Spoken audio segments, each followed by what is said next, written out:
You weren't supposed to wake up like this, not gently, not through meditation music and incense, not in a peaceful yoga studio with soft light and calm breath.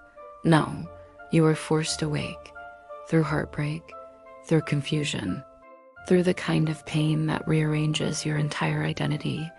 And nobody warned you that this is how Kundalini can begin. They call it a spiritual awakening, but they don't tell you the truth. It can feel like your mind is breaking, like your body is no longer yours, like something ancient just flipped a switch inside you and now there's no going back.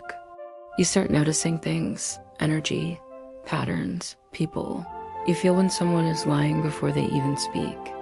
You sense intentions behind smiles.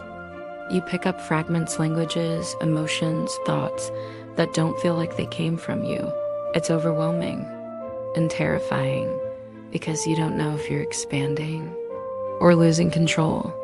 Here's what most people won't say out loud. Trauma can crack you open. And when it does, everything buried, your intuition, your sensitivity, your awareness, rushes to the surface all at once. That's not madness. That's unfiltered perception. But without grounding, it can spiral. You might feel watched, exposed, like your inner world is no longer private. You question everything. Is this real? Am I safe? Why does it feel like something is communicating with me? Pause. Not everything you experience during awakening is truth. Some of it is your nervous system overloaded. Some of it is your brain trying to make sense of chaos. Some of it is fear wearing a spiritual mask.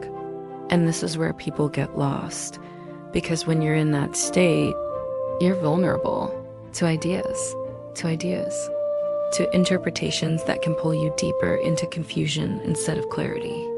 Real awakening is not about losing yourself. It's about reclaiming yourself, grounding your energy, stabilizing your mind, learning the difference between intuition and distortion. And here's the part most people miss. Not everyone who awakens integrates it. Some get stuck in the intensity, the visions, the sensations. They chase the high of it or get consumed by the fear of it.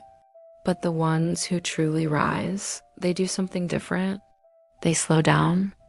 They question what they're experiencing.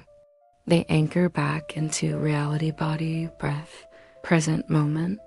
They don't let the experience control them. They learn to control the experience. If you've gone through this, you're not alone, but you are early. Most people are still asleep, numb, distracted, disconnected. You felt something break inside you, and that crack became a doorway.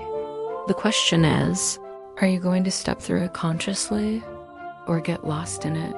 Because awakening isn't the finish line. It's the beginning of a responsibility most people aren't ready for. And if you learn how to stabilize it, how to harness it, you won't just awaken, you'll transform. But be honest, how many people do you know who actually made it through this stage and came out clear, grounded, and powerful? Exactly. That's why this matters. And that's why you can't afford to ignore it.